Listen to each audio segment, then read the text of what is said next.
Good evening, everyone that's attending tonight. Welcome to the virtual grand rounds of 2019. My name is Shannon Strader. I am a third-year medical student at Lincoln Memorial University in Tennessee, and I am this year's AADMD virtual grand rounds facilitator. For those that are new, virtual grand rounds are a webinar-based presentation model that creates a space for mentorship and exchange of knowledge experience between seasoned IDD providers, entry-level clinicians, and future healthcare providers in training. The purpose of the grand round sessions is to expand and strengthen the IDD healthcare workforce across a spectrum of experience levels. After this meeting, we will be sending out a survey monkey for feedback on how to improve these meetings. We'll also be sending out contact information if anybody would like to contact Dr. Forster-Gibson, our presenter tonight. There's also, if you have questions, you are muted, but you can type in your questions on the question bar that there should be on the lower end of the bar that you see to the right side of your screen. You can just type in a question and we'll go over that at the end, and I'll present your questions to Dr. Gibson. So Cynthia, Dr. Cynthia Gibson is an MD and PhD. She completed her postdoctoral clinical training program in developmental disabilities at Queen's University in Kingston in 1997 and was the program director for developmental disabilities postgraduate year 3 program in the Department of Family Medicine at Queen's from 2008 to 2010. She has practiced as a GP, practicing in clinical genetics for 25 years with affiliations with the Developmental Disabilities Consulting Program at Queen's University, and currently with Trillium Health Partners with a focus on genetic assessment of children and adults with developmental delay. She contributed to the development of the Canadian Consensus Guidelines for Primary Care of Adults with Developmental Disabilities, led by Dr. William Sullivan, and was lead author of a number of primary care tools, health watch tables designed to give a guidance to primary care providers in caring for persons who have specific genetic concerns with associated developmental delay. Without further ado, I'll give it over to Dr. Gibson. We're very excited to have you. Thanks very much. So I'll just start by saying, okay. So I can't advance my slides, Shannon. You should be able to, if you click the arrow on your laptop or computer. Oh. Yeah. Okay, so it's working now. Yep. Okay, so I don't have any disclosures. And my objectives tonight are to help you to get an understanding of who and when you might refer an individual with intellectual disability and or autism spectrum disorder who might benefit from a genetic assessment. And I'm going to talk a little bit about the different kinds of tools that we use and how they have changed over the years to from the original testing using looking at the chromosomes to whole exome and now whole genome sequencing. And lastly, I hope that you'll get an understanding of some of the challenges and benefits that come with trying to determine a genetic etiology for intellectual disability and autism spectrum disorder. I will likely use the acronym IDD to indicate both intellectual disability and autism spectrum disorder. The approach is similar, and I guess in general I would say that individuals with autism spectrum disorder might be more likely to have multifactorial genetic etiology and might be more likely to have a non-syndromic picture. But what I'm talking about tonight are more those individuals who have additional medical and physical changes that make the picture more of a syndromic issue. I'll give some definitions just because I'm not sure what people understand. I think pretty well everybody has heard of DNA, or deoxyribonucleic acid. DNA is made up of subunits which are called bases or nucleotides, and you can think about them as being like building blocks. And they only come in 4 varieties, A, C, G, and T. And those building blocks make up a gene with a specific sequence of bases, which are located in a specific location on a specific chromosome. And the gene codes for messenger RNA, which in turn is used to make a protein. And that provides all of the functions that go to make the body and to keep the body working. So there are thousands of different functions for each of the genes and their proteins. Contiguous genes just refer to genes that are physically linked in a subregion of a chromosome. And we commonly nowadays would do a microarray, which would identify the loss of contiguous genes, and that might also be referred to as a microdeletion, or a gain, which is a microduplication. And we'll talk about microarrays a little later on. Chromosomes, of course, are made up of thousands of genes, and with the total number of genes being around 20,000. And we have 46 chromosomes in the nucleus of the cell, 22 pairs plus 2 sex chromosomes. So just from a visual perspective, the bases are A, C, G, and T, and you can think about them as being the alphabet of the gene. And they have a specific sequence to make up a gene in the same way that we use letters to produce words. And if you think about a chromosome, you might liken that to an encyclopedia. It has perhaps 1,000 genes along the chromosome, so it provides a whole lot of information. And then the karyotype provides all of the genetic instructions to build the body and keep it functioning, so similar to a library.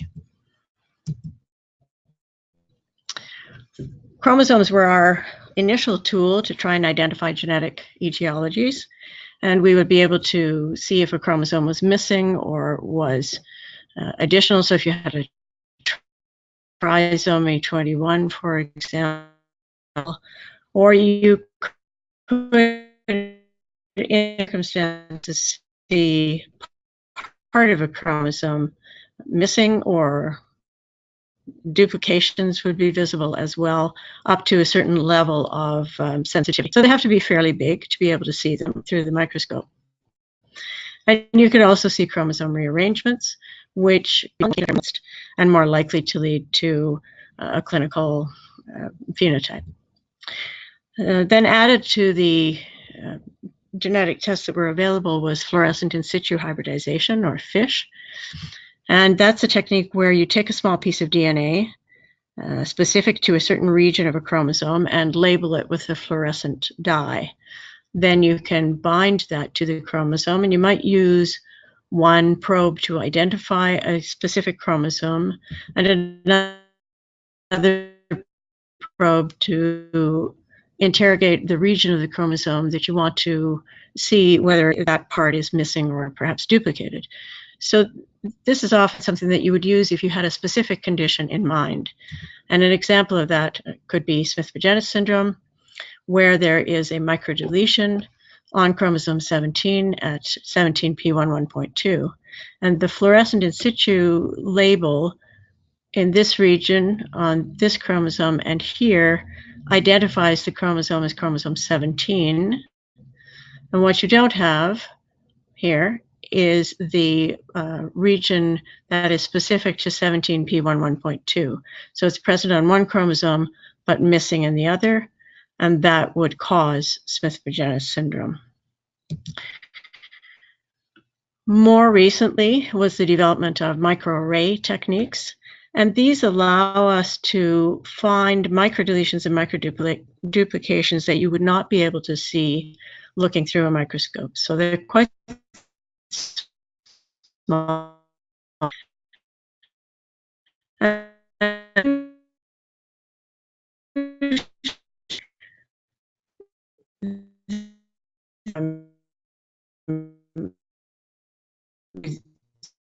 start to report out would be about 500,000 bases, and they can increase in size and number of genes that are involved, and which are but don't actually have a clinical consequence. And then finally, we have a variety of levels.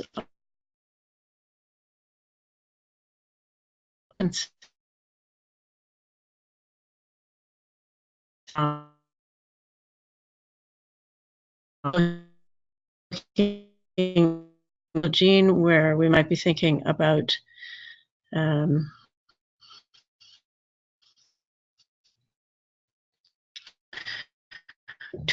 tuberous sclerosis. Let's say we can sequence the genes that are up to hundreds or even thousands, and the thousands.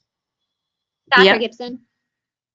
Sorry, you keep going in and out. Yes? Is there any way like you're moving, or if there's like if you don't have good signal? Oh.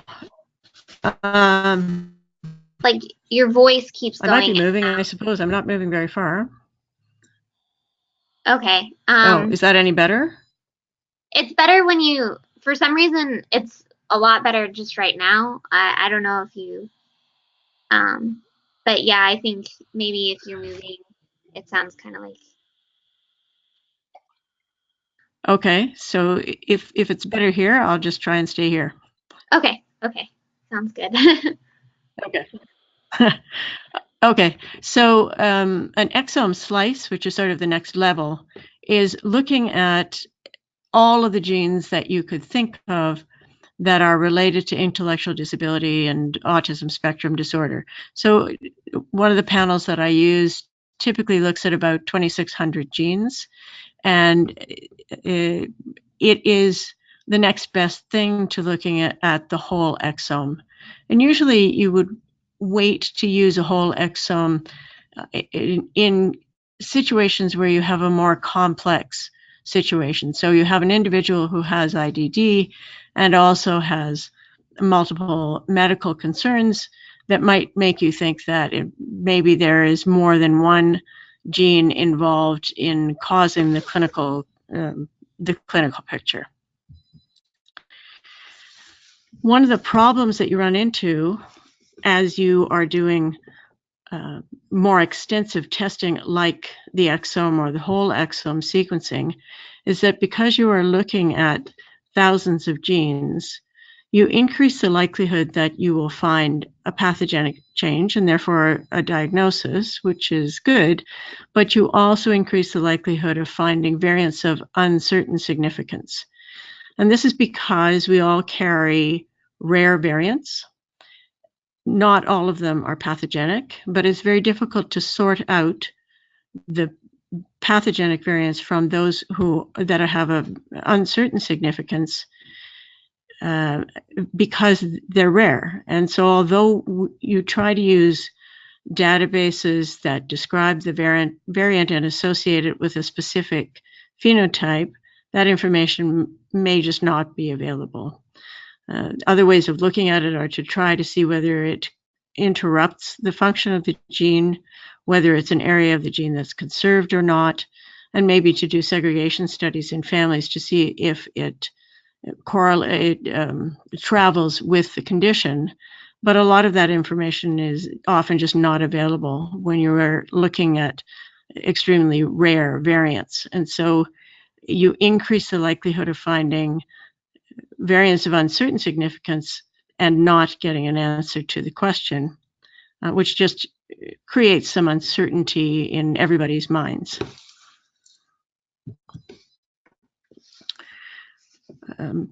What the new genetic testing has done, though, is it has decreased the number of individuals who don't have a known etiology and increased those who have an identifiable genetic etiology. Okay, so we know that when we are looking after individuals with IDD, it can be very challenging for a whole lot of reasons, and some of them are listed on this slide. The lack of people to do the assessments, difficulty in communicating with the patient, difficulty arising from either side, diagnostic overshadowing, tending to say that it's all caused by the same thing, and being uncertain about diagnosis. So all of those challenges already exist in anyone with intellectual disability. And what probably helps to improve healthcare is developing things like the consensus guidelines, whether or not you know the cause of the developmental delay. There have been studies done that look at how often there are medical issues present that are not known to be present by the caregivers, and where the person with IDD doesn't report any symptoms. And we know that there are lots of medical issues that are missed because of those two things. When you know the etiology for intellectual disability, the hope is that you'll know enough about that condition to have some advance warning of the kinds of medical problems that individual might have. So it's one of the reasons to determine the etiology of IDD is to help in preventative care. So the primary care of adults with intellectual and developmental disabilities first were published in 2006 and have been revised in 2011 and 2018, and they were developed by a large number of professionals in a variety of areas in pediatrics and psychiatry, family physicians, and occupational therapy, physiotherapy, and so on, working together to identify the most appropriate and guidelines for medical care in general. And out of those guidelines, one of the recommendations was that it would be important to establish the cause of IDD because it can inform preventive care, support, and treatment decisions. And so it was recommended that if the cause was established, that you make sure that you identify any relevant management guidelines, and Health Watch tables would be examples of those. And if the cause is not known, that you consider a genetic assessment. If you are going to refer somebody to genetics, you want to have a sense of how useful that's going to be. And I would say that in individuals where you don't know the etiology of the IDD, you are increasingly likely to be able to identify a genetic etiology in an individual who has moderate to severe IDD and some combination of congenital malformations, perhaps a positive family history, and sometimes specific physical and or behavioral features that may suggest a specific genetic etiology. Before you see somebody in genetics, we try to get as much information as we can on any investigations that have been done in the past, any kind of imaging studies or specialist consult notes. And we hope that we will see a family member come with the patient. That's almost always happens when we see children. We typically will see one parent. And with adults, it's much more likely that we'll see a support worker, and hopefully someone who knows the patient fairly well to fill in some of the blanks if we haven't been able to identify much in the way of history. Where we can, we'll get a family history to try and understand if there are other individuals in the family with IDD. We look at ethnicity because sometimes there is a founder effect that will make you think of a specific genetic change, specific to that ethnic background. We look for consanguinity because if parents are related to each other, it increases the likelihood of having an autosomal recessive condition. And so that kind of directs the type of testing that you do. And we look at health issues in a broad way, and we look at siblings, parents, and we go to grandparents, aunts and uncles and cousins. So we do quite a broad history in order to try and identify whether there might be some pattern that helps us to look at the type of testing we might use to look for a genetic etiology. So for example, in velocardiofacial syndrome, you might see family members who have cleft palate in one person, psychosis in another person, congenital heart defect in a second-degree relative, and then the person that you're looking at who has intellectual disability. And while those things might seem to be all quite separate, they could fit into an etiology like velocardiofacial syndrome. And so that would direct your thinking on what testing to do and what order to do the testing in. The other thing that you would do as a geneticist is to think about what is the physical presentation of the person.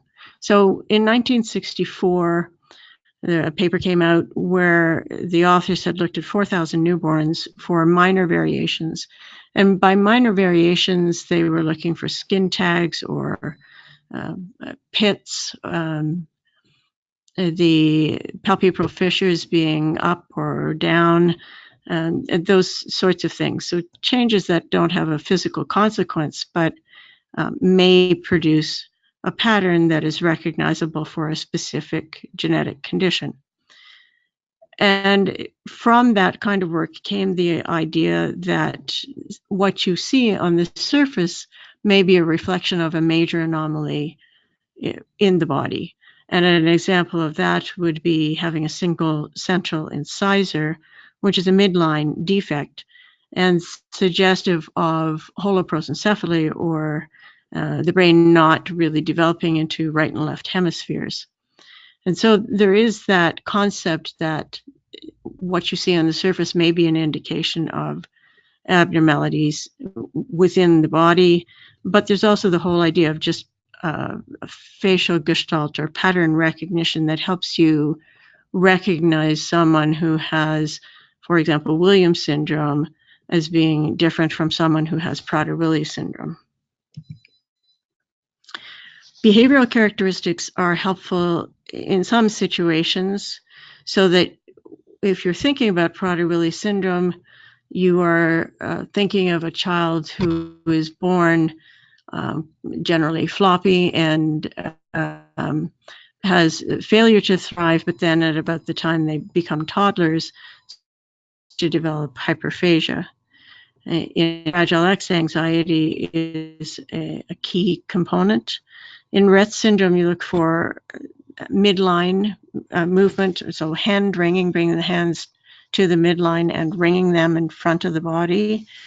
And in Smith-Magenis syndrome, it's pretty typical to pick at and pull off finger and toenails. So those things are suggestive and help you put together a picture of what kind of genetic test you might want to undertake.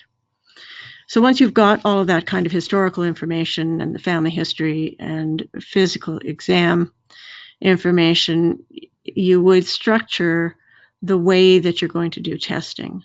So when I see an adult who is in their 60s, they're old enough that they probably didn't get very much in the way of newborn screening, and that changed, at least in Ontario, changed in the early 2000s, and prior to that we really only looked for PKU and congenital hypothyroidism.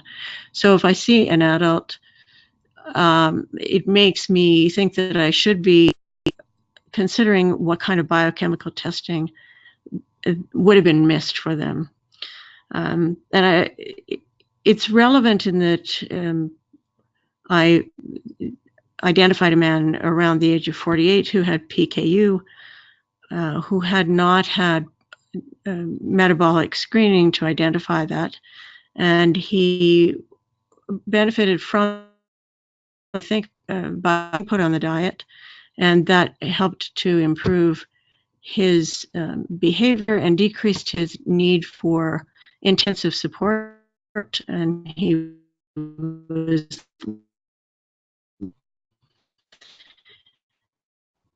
isolated from the other individuals in his living situation, and that as well. So it was very helpful to do that kind of testing.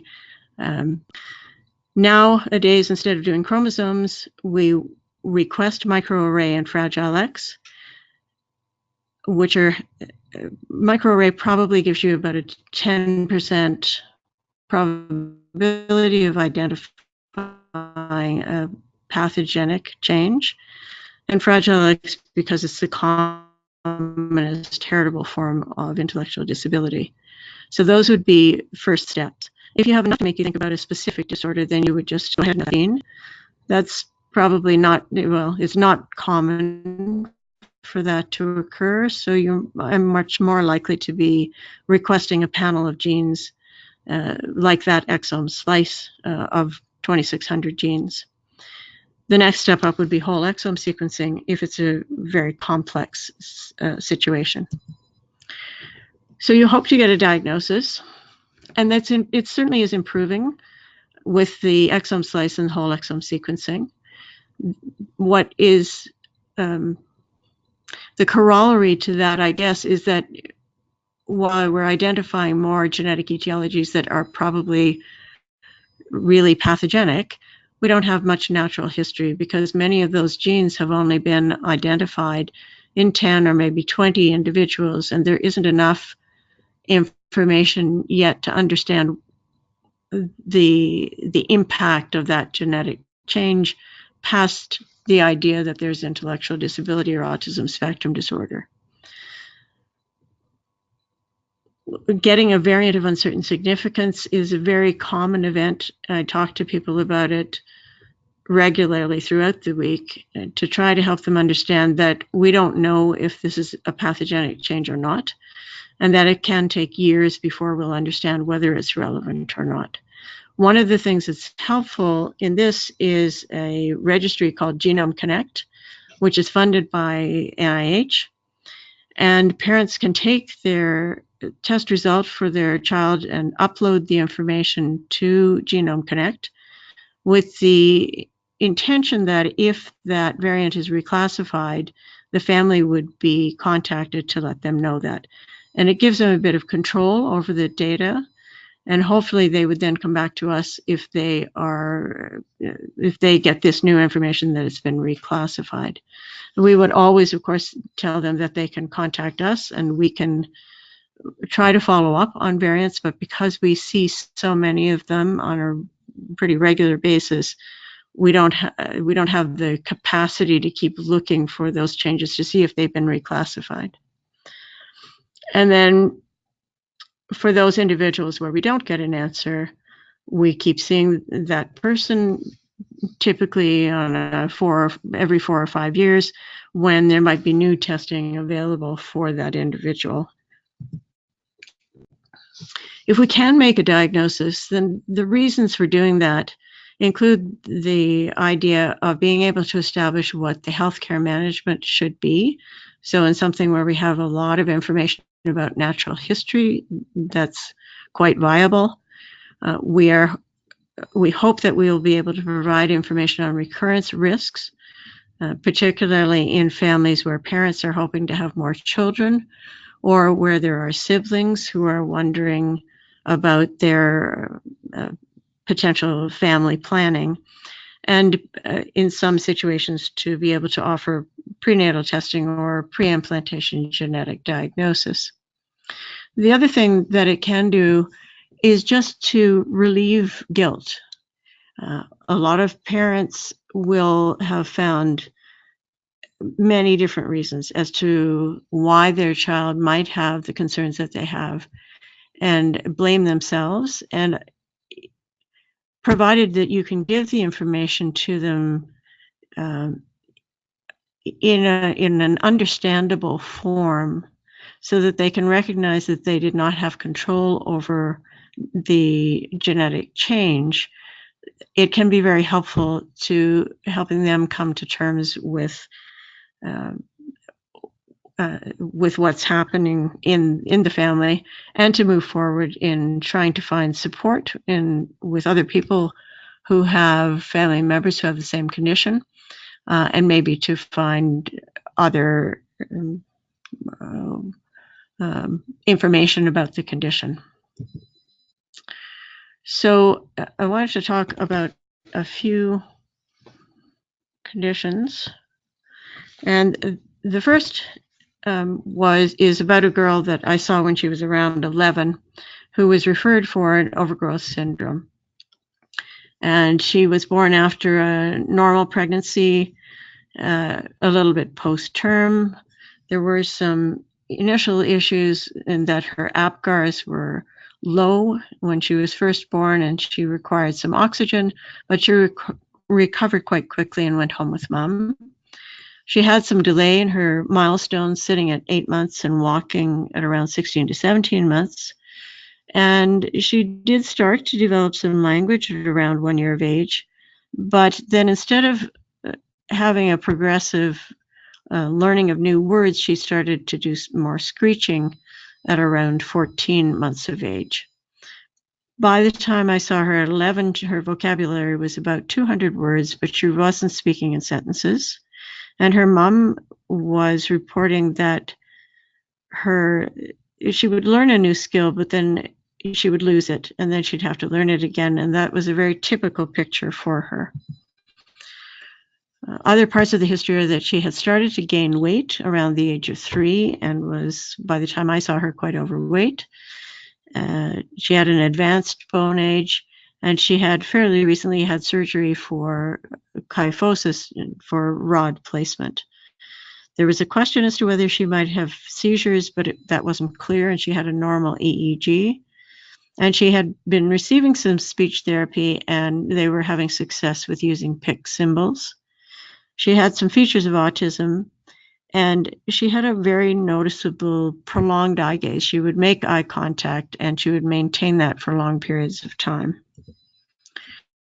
She had had some investigations. So at the age of 6, at that point, karyotype was the main test along with Fragile X. She'd had a metabolic screen and single gene testing for Prader-Willi syndrome with fish. And then at age 11, the testing was updated to do some additional testing for Prader-Willi to look for uniparental disomy 14, and now microarray was available, so that was added. All of those were normal.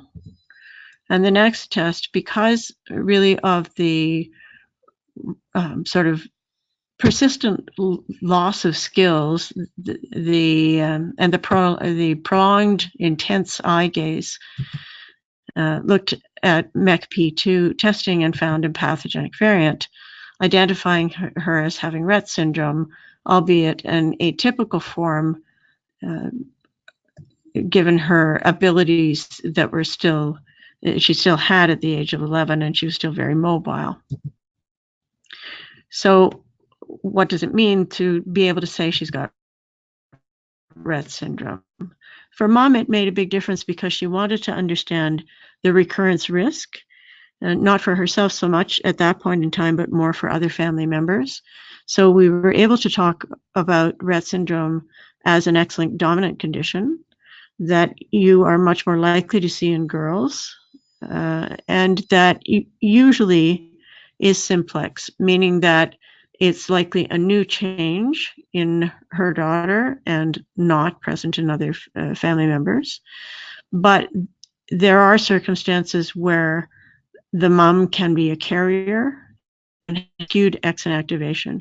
So keeping in mind, mom has 2 X chromosomes. She has 2 copies of MECP2. One copy doesn't work and one does. If most of her X's that are active have the normal MECP2 gene, that will overtake the one that isn't working properly. And so she'll be fine, but she'll be a carrier and her recurrence risk will be 50%. The other possibility of having more than one child with Rett syndrome occurs if mom has germline mosaicism. So a percentage of her cells all carry the same mutation in MECP2, but you can't identify it by looking at the blood or any other tissue. It's not present in any of the other tissues. And the only way that you know it exists is when you have tested mom. She's not a carrier, but she ends up with two daughters who have Rett syndrome. And you know that occurs because of germline mosaicism. So you can test moms when they have children with Rett syndrome to give them a better idea of what the recurrence risk might be, and for other family members. So mom's not a carrier, you don't need to test the other family members. In addition, we know that there are some specific health concerns that happen in Rett syndrome. There is autonomic dysfunction. There is an increased likelihood of long QT syndrome, so you want to avoid medications that can prolong the QT interval. There is an irregular breathing pattern of hyperpnea and apnea, and there's a tendency to air swallow, which can create problems with gastrointestinal function. There is a lot of constipation. Seizures are quite common, although the patient that I saw really probably didn't have seizures. So those are some of the health concerns. There are many more than those.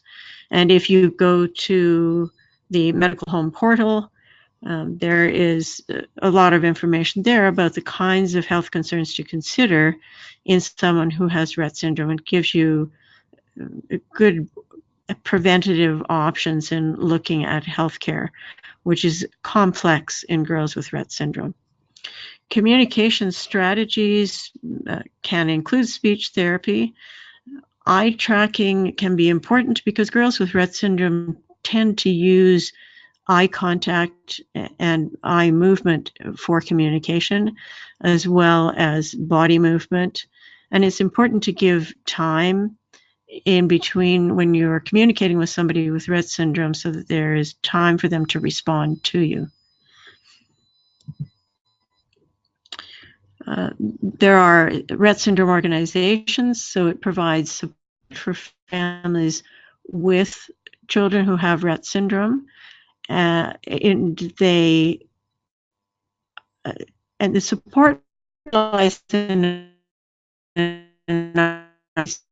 so there are often Facebook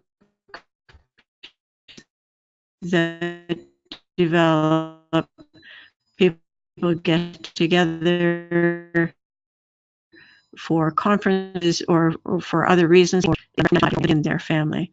So there is a Rett Syndrome Association for Canada, the RETT.ca, and for the United States, and I'm sure other organizations as well, but those are good sources for information.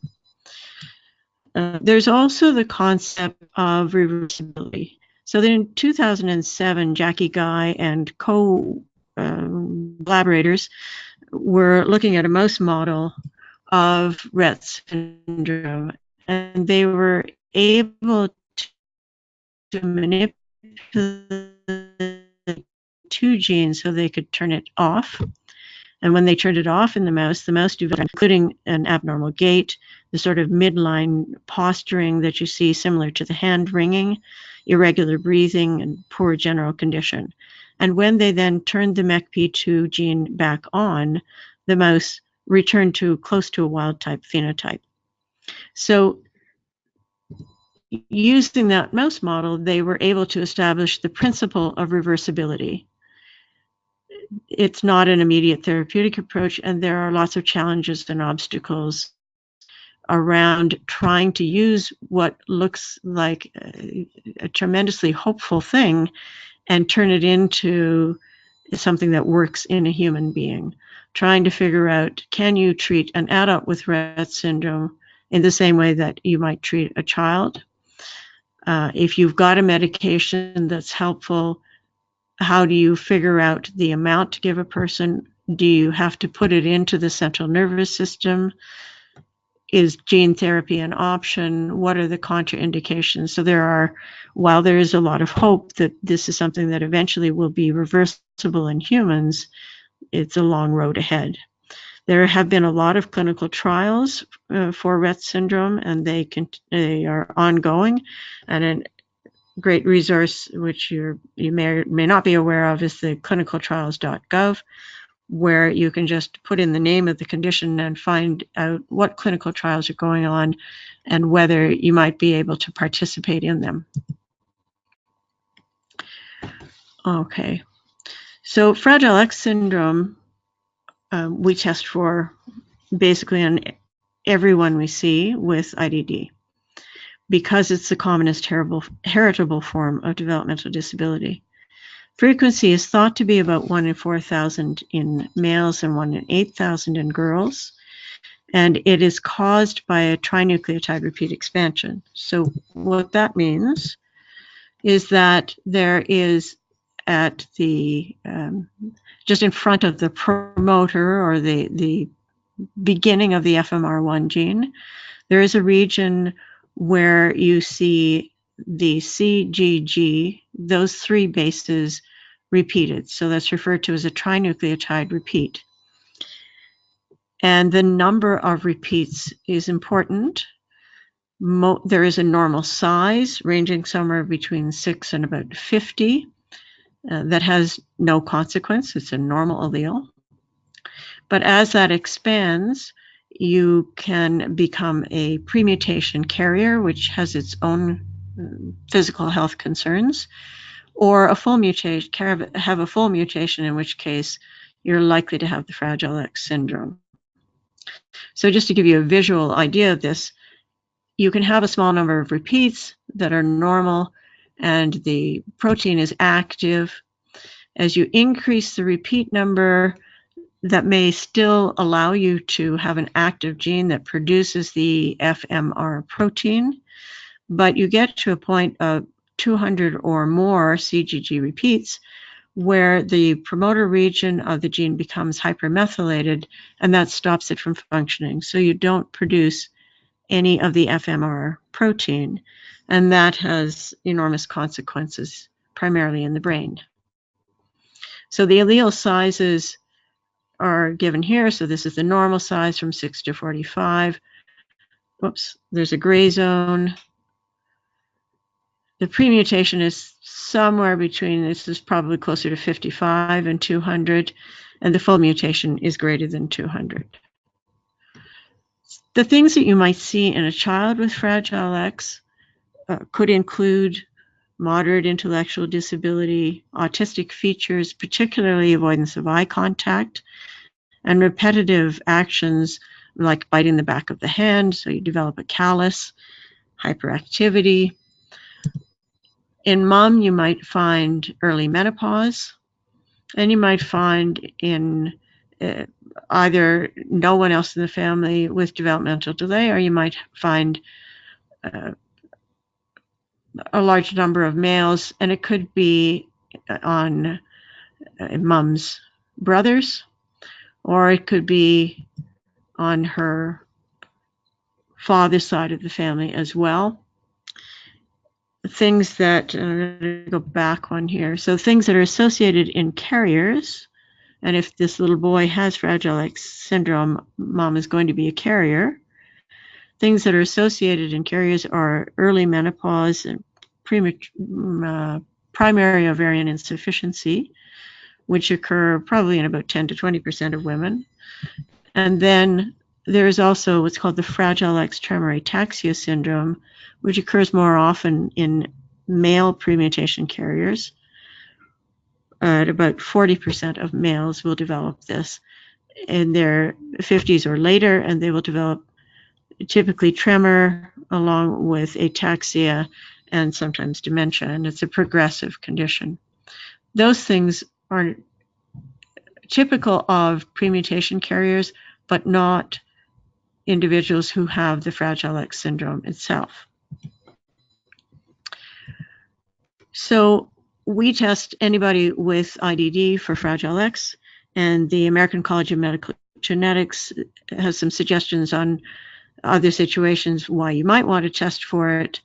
Obviously, if you know there's Fragile X in the family, or there is a family history, or some other reason to think that Fragile X is there, but I think it's well worth testing for, given that it's really a condition that affects not just that individual, but the whole family in one way or another. In males who have the full mutation, so that's 200 CGG repeats or more, there's intellectual disability. There are some physical and behavioral features that are more common, and sometimes there are some subtypes, like the Prader-Willi subtype. Some of the physical features that you can identify tend to be males who have a long face, long ears, quite a prominent jaw.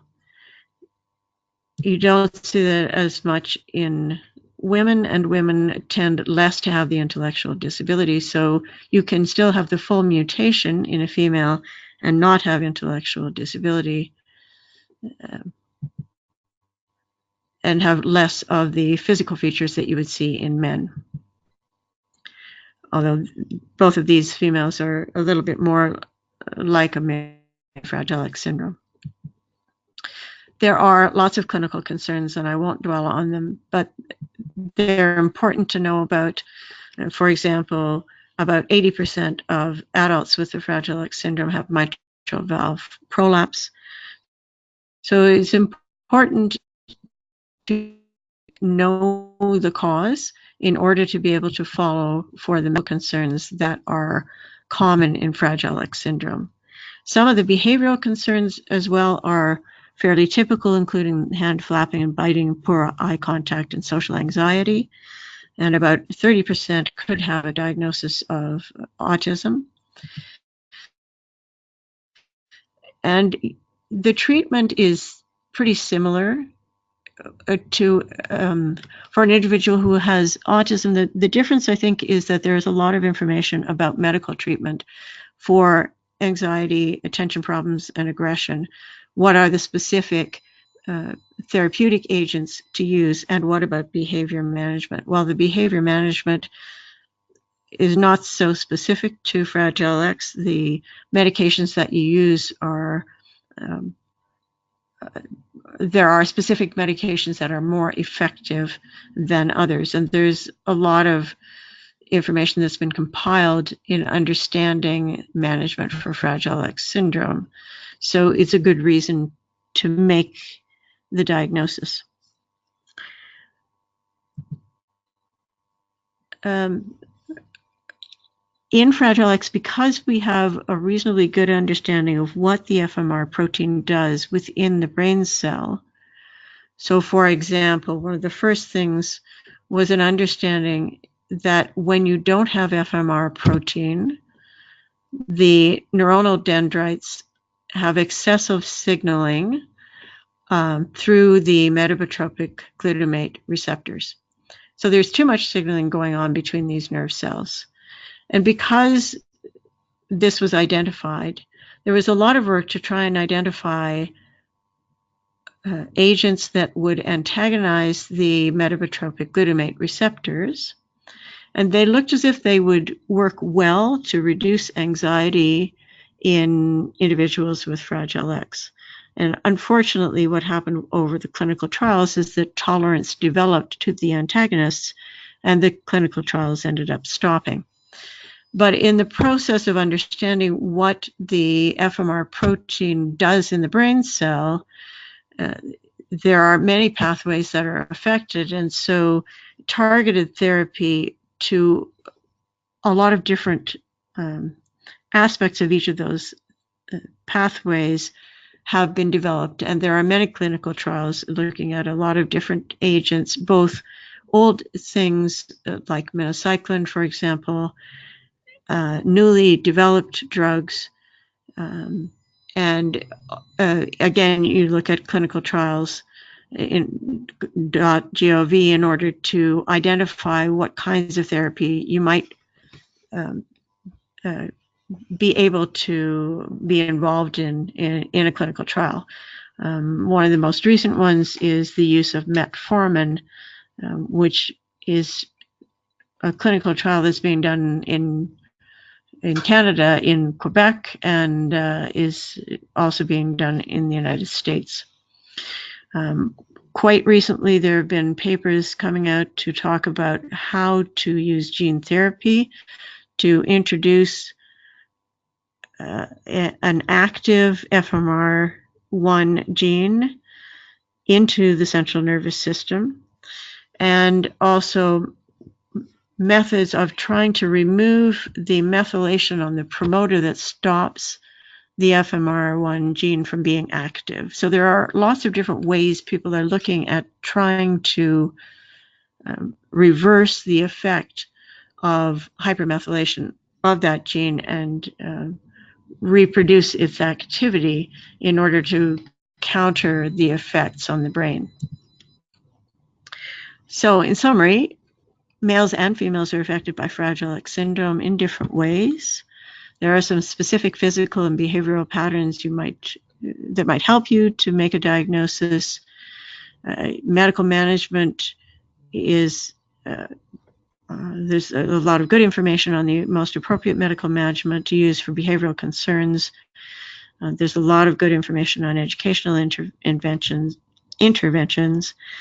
and there is a lot of work going on to try and identify targeted therapies, sort of designer drugs, I guess, for individuals with Fragile X. These are just a list of some resources that are helpful. The Fragile X Foundation, National Fragile X Foundation in the States, and the Fragile X Research Foundation of Canada both have excellent websites to give information on research, but also on what's the most appropriate health care for individuals with Fragile X, as well as FXTAS. And lastly, I wanted to mention Smith-Magenis syndrome, which is caused by a microdeletion on chromosome 17, and which is recognizable in part by the kinds of behaviors that tend to occur. So people with Smith-Magenis syndrome tend to pick at and pull off their finger and toenails. They may insert things into body orifices, which can be misunderstood as having a sexual overtone. There is the potential for self-abuse, obsessive compulsive tendencies, and then a tendency to self-hug or hug others. There is also a tendency for the individual to have a hoarse voice and to have a facility with taking things apart, computers, doing puzzles. There are some physical features that you can identify often in the older individual with Smith-Magenis, including quite bushy eyebrows, a nasal tip that's a little bit tipped up. I guess you can see it better up here. A prominent jaw, and a general facial appearance that makes individuals who have Smith-Magenis syndrome, like any condition, you look more like individuals who have the same genetic etiology often than you do other members of your family. So you fit in more with people who have the same condition from that physical perspective than you might with your siblings. Congenital abnormalities are sometimes present. Vision problems, ear infections are common. A very typical issue is a sleep disturbance, and that is because individuals with Smith-Magenis syndrome don't produce melatonin at night, so they don't get sleepy, and it's difficult for them to fall asleep. They're often up through the night, and it creates a huge problem for families because these, especially little kids, will get up, get out of the room, maybe get out onto the street, and don't understand that there is any risk or any issue. They also are sleepy during the daytime because they're not sleeping very much at night. And so people have tried using melatonin at night to improve the sleep and beta blockers during the day to reduce daytime sleepiness with varying degrees of efficacy. There is an increased likelihood of a peripheral neuropathy Scoliosis is not uncommon, and they also have an elevated cholesterol in childhood. So you can see that there are things that are quite specific to Smith-Magenis syndrome that you might not think about if you didn't know the cause of the intellectual disability. There are also some behavioral strategies that are pretty specific to Smith-Magenis.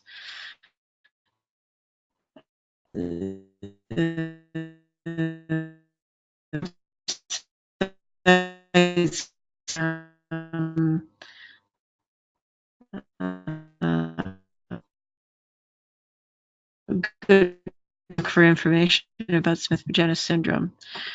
So when we look at positive behaviors, of humor, countering some of the behaviors that challenge, so attention seeking, needing to have lots of attention all the time, which if you don't get the attention might lead to explosive behavior, prolonged tantrums, and destructiveness and aggression. Identifying triggers, of course, is important to try and reduce the frequency of the problem. But in addition, the Smith-Magenis has a physical appearance that relates to their physical age. They may not have a cognitive development that is the same as their age, and probably doesn't because of the intellectual disability. But in addition to that, has immature behavior, so that while they look like they're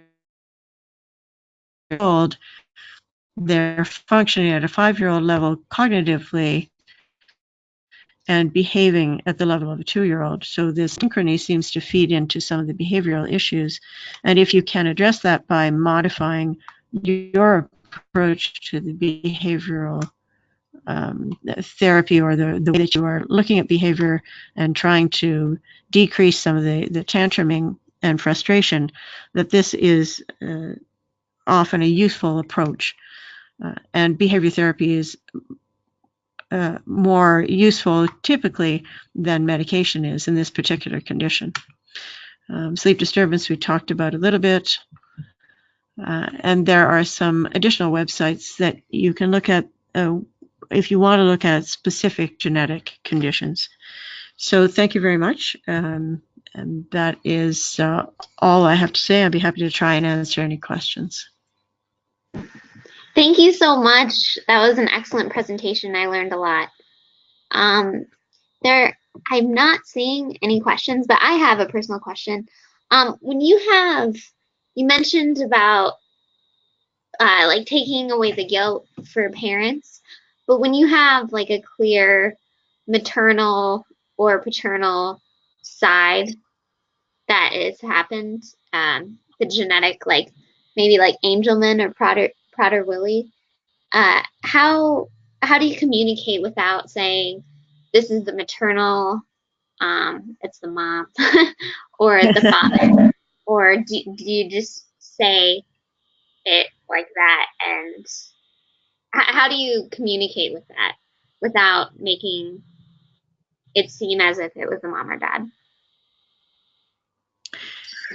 I think you really try to help people understand that it's a genetic change that they had no control over. And it's a little harder in something, for example, like Fragile X, where you're saying to somebody, yes, you are the carrier. And so they certainly can perceive that as, I did this to my kids. Mm-hmm. So you really need to say, you need to actively engage them in understanding that this is not something they knew about. Mm-hmm. They didn't with family. They had no control over it. And it's only now that they get some information about it, and to try and empower them to think about how they can use this information differently. I agree, there certainly can be guilt there, and sometimes there is a lot, and it's very difficult to take it away. But a lot of the time, parents really do understand that this is just not something they have control over. Mm-hmm. So it really comes into having lots of lengthy discussions and trying to help people understand trying to understand the science of it, I guess, as much as anything else. Okay. All right, we have one question. It says, in cases of patients who are adopted and the family history is unknown, where would you suggest starting to attempt to diagnose the cause of intellectual disability? And she goes on and says, the patient I am thinking of is 49 years old and has yet to have the etiology diagnosed. Oh, okay. Well, in that situation, that's not uncommon in the sense that somebody at that age, there may not be any family involved, whether they were adopted or not. You may just not have any history. So you take what you have, that is all you can do. And I would start in the same way. I would do a microarray and Fragile X, and I would probably think about biochemical testing, because what you don't want to do is miss things that are treatable. And the things that are treatable are often the metabolic things. You don't find them often, but when you do, it's something you can do and you can treat it. And so I would just follow that same pattern of things. I would look at the physical features to see if that directs me in any way. And I would just start off microarray and Fragile X, biochemical, and then add on more extensive panel testing. And it depends too on what's available to you depending on where you are practicing.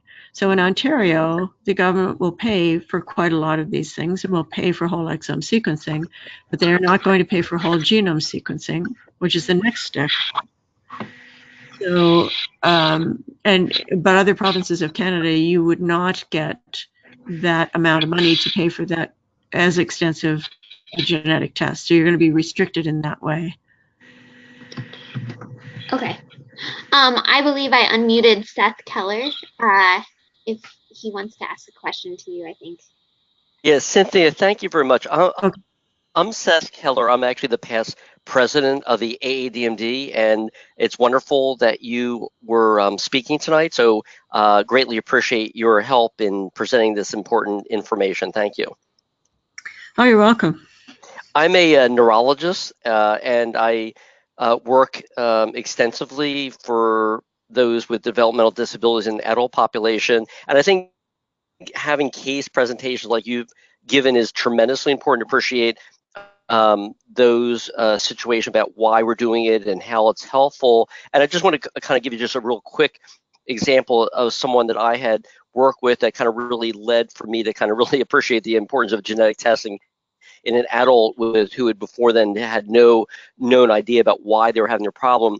It was a 40-year-old woman that had lifelong developmental disabilities, lived with her mom, who's had lifelong epilepsy, refractory to therapy, vagus nerve stimulator, corpus callosotomy, and she started regressing in her functionality with gait and spasticity in her 30s into her 40s.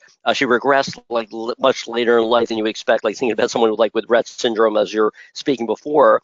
And it's like, why? And she had no genetic testing or no knowledge. So I put it forth to her mom about genetic testing, trying to come up with what this could possibly be. It was non-syndromic. There's nothing phenotypical that I really saw or knew. So basically through testing, it turned out that she had Dravet syndrome. And yeah, so this may not come as a surprise to you. So Dravet syndrome really was shocking. I mean, I wouldn't say shocking, it was very surprising, because now I knew that in an adult with Dravet syndrome, that is what happens, that later in life they can have this progressive spasticity, decline in functionality, losing skills. So with that kind of information, it kind of like was one of these aha moments, like, oh my God, this is why she is what she is, and now we understand why she's progressing and why she's declining. So we were able to try to provide some guidance on Dravet from epilepsy standpoint with basically medicinal marijuana, which is what I prescribe to, but also to kind of give the mom some reality about what her daughter was going through. So anticipatory guidance for those, and I know you know this, Cynthia, obviously, but for those who appreciate, like, why are you going to go through this, and why the expense, and why you have to worry about it. Because in the United States, I can't speak for Ontario or any other province in Canada, but it's ridiculously expensive, and most insurances don't cover it. So it's a matter of like what you have to put yourself through to kind of, you know, put yourself to kind of get it covered by health insurances to even want to cover these various testing. It's ridiculous.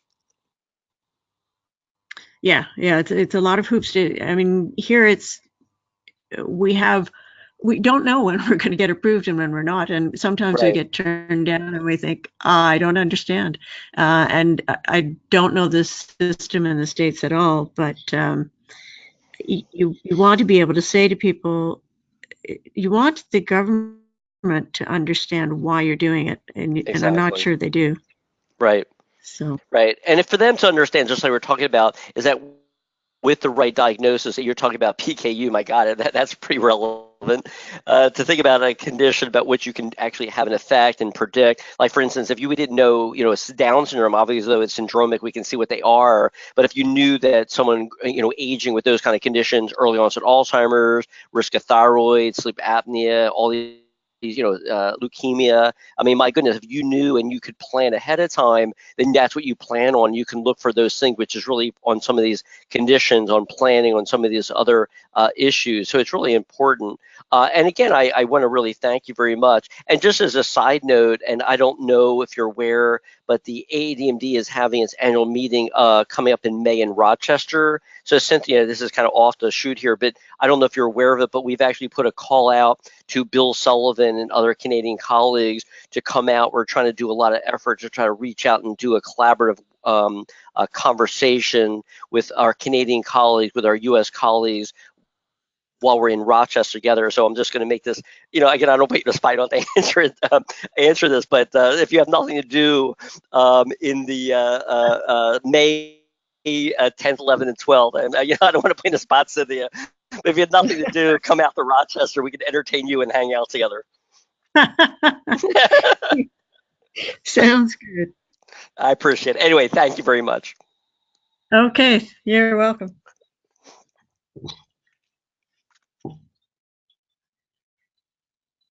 So I think we had a couple of thank yous from different attendings saying this is very good information. I think that's it with questions. Okay. Thank you so much. I learned a lot, and it was good review because it seems like boards always test on Fragile X or a Prader-Willi genetic. So.